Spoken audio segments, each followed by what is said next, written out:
I have some more insane news for you guys. The heater is officially real right now. So as I told you guys before, I won a World Series of Poker circuit ring, and because of that, I get to play in a $1 million free roll coming up in just a few weeks in June that I'm so stoked about. Right after that, just 2 days later, I ended up final tabling the Tulsa main event $1,700 buy-in for $20,605 and a new Hendon Mob high score.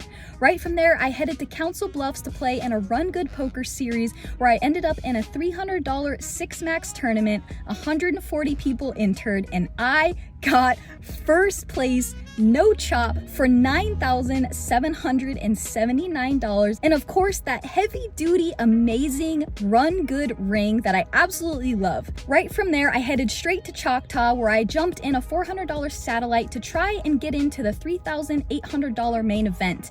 I drove up, entered the tournament, and ended up getting first place, so I banked my $3,800 main event seat.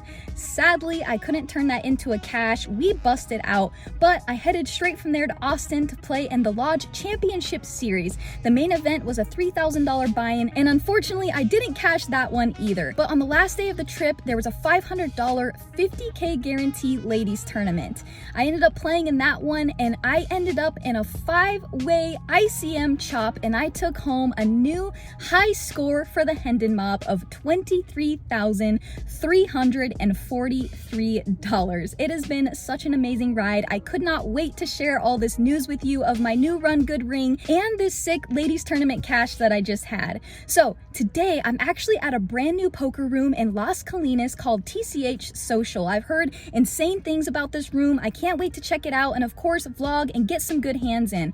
I'm actually headed to the World Series of Poker in just a few weeks, so I thought it'd be really cool to do a little bankroll challenge. So for the next 3, 4, or 5 vlogs we do, I'm gonna do a total at the end and see how much money we can pad the bankroll with before going and playing a bunch of tournaments this summer. All right, so I'll see you guys in there and let's get some good hands for the vlog.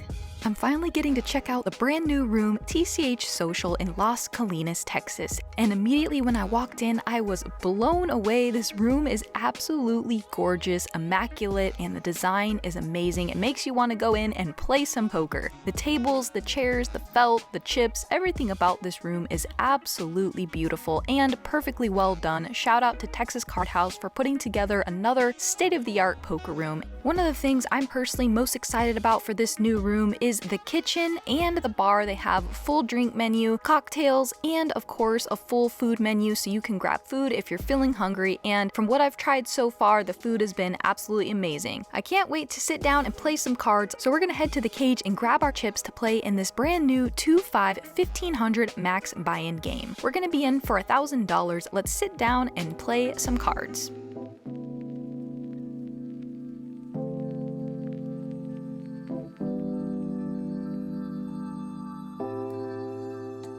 And one of the very first hands I get involved with, it is a double board PLO bomb pot. We're all in for $15 and we're gonna see 2 flops. The flop on both boards does not look advantageous for our hand at all, so this one luckily gets checked down to the river where we do spike a 7 on one of the boards, so now we have a full house. There's a bet and a call and then a raise all in, and with the action given, I thought it was likely that my rivered full house was good on one of the boards, and sure enough it was, so I do split this one with another opponent with some dead money in the middle, so I end up profiting $100 on our first hand.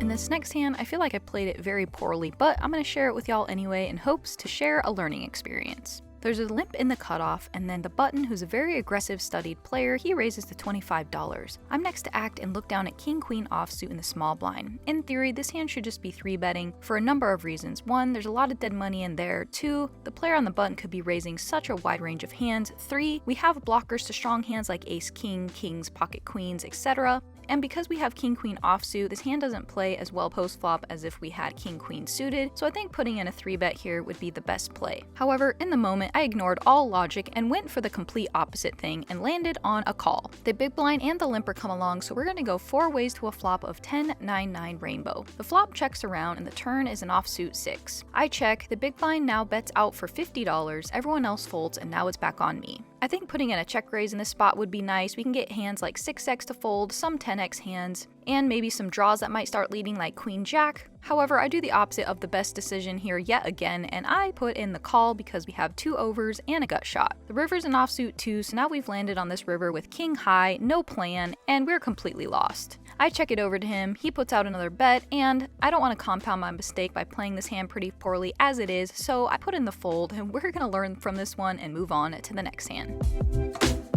In this hand, there's a raise from under the gun 2 to $20. I'm in the small blind and look down at pocket 9s. I make the call and we go heads up to a flop of 10-9-5 with 2 clubs, so we flop middle set. I check it over to my opponent. He seems like a pretty studied and aggressive player, so I'm hoping that we can get some chips in this hand. My opponent puts out a c-bet of $35. This is a very wet, dynamic board, and because my opponent is a competent player, I know he's not just raising a bunch of premium hands. He can have hands like queen jack in this spot, even 7-8 suited, he can have ace 10, and he can have some overpairs of course, so we want to get as much value as we can for our hand, especially unblocking the 10 in this spot, so I put in a raise to $110. And luckily for us, we do get some more action as my opponent makes the call and we head to a turn card, which is the Jack of Hearts. This is a good card in general, unless my opponent has a hand like King Queen of Clubs or King Queen of Spades in this spot, however, a little bit unlikely. But this is a great card in the sense of, if my opponent had Jack 10, he now makes 2 pair. If my opponent had a hand like Ace Jack of Spades, he now has top pair, top kicker. He could even have a hand like Jack 9. And if my opponent had a hand like Queen Jack for a straight draw, now his hand just paired up. So we're not going to let off the gas, we want to get max value for our set. I bet $175. My opponent's going to continue with all of his overpairs most likely, like queens, kings, and aces, so I'm hoping we can get some more action. My opponent thinks for quite a while, but unfortunately for us, lands on the fold, but we do pick up a nice pot, flopping our set. In this hand, I raised under the gun 2 King Jack offsuit to $15. It's not always an open, but it can be an open sometimes, especially depending on how the table is playing. Then the low jack puts in the 3-bet to $70, folds back around to me, and as you can see, this hand is just a pure fold. If we have King Jack suited, we can peel here sometimes, we can fold, or we can put in the 3-bet. But in our case, with King Jack offsuit, it's just gonna be a fold. Don't find yourself out of position with marginal hands and get caught on Jack high or King high boards and not know at all where you are. The low jack is a good competent player, and I'll face a lot of struggles post flop trying to gain clarity because he's going to put a lot of aggression on me, so it's best to just let these hands go, put in the fold, and sometimes just fold them pre-flop in early position and not get stuck in these spots. In this hand, the $10 straddle is on under the gun, and next to act raises to $35. We're 8-handed at this point, and I look down at ace queen offsuit. I think we can either flat or put in a 3-bet in this spot, and this time I chose to go the more aggressive route and I raised to $85. The big blind calls the $85, which I didn't like to see because now under the gun is more incentivized to put in a 4-bet. Sure enough, under the gun does put in the 4-bet. He is a very aggressive, competent player, and he raises to $350. Now my hand is just going to be a pure fold in this spot. But to my surprise, the big blind then raises to $1,000. They end up getting it in, and the under the gun player sure enough had pocket aces. I'm not sure what the big blind had. His line was really weird, but a little bit unfortunate that we choose the aggressive route and we run into it, but looks like we might have saved some chips on this hand. We're gonna move on to the next one. In this hand, the $10 straddle is on, and it folds to me in the low jack, and I raise to $30 with ace 10 offsuit. I pick up 3 callers, so we go 4 ways to a flop of queen, jack, jack with 2 spades. It checks around to me, and on this type of board, I do have a gut shot, backdoor spade draw, but facing many opponents, we're just going to keep the pot manageable and check this one through. The turn is the 10 of spades, so now we have the ace high flush draw, and we have a pair. The turn checks around to me again. Now we have even more showdown value with our pair of 10s. We can still be losing to any queen, and perhaps someone getting tricky with some jack X combination, and there are some straights on board as well now, so I do check it back. The river is the 2 of spades, so now we have the nut flush on this paired board. The big blind now bets $50. Now it's on me, and of course we have to put in a little raise here. Our hand's going to be pretty face up, but hopefully we can get lucky and get called by the king of spades. I raise to $125. It folds back around to him, and he quickly puts in the fold, but we do get a nice lucky run out and pick up the pot. Well, remember a few hands ago when we made the loose open with the king jack offsuit and then got 3-bet by the cutoff? Well, in this hand, I look down at ace-jack suited under the gun, and I raise to $20. There's a quick call to my left, and then the same player who 3-bet me when I had king-jack offsuit puts in the 3-bet to $80. If it would have folded all the way around to me, we would have had a hand that we could continue through a call with. However, the small blind now puts in the cold 4-bet to $265. So unfortunately, I raise again and face a lot of aggression and have to put in the fold.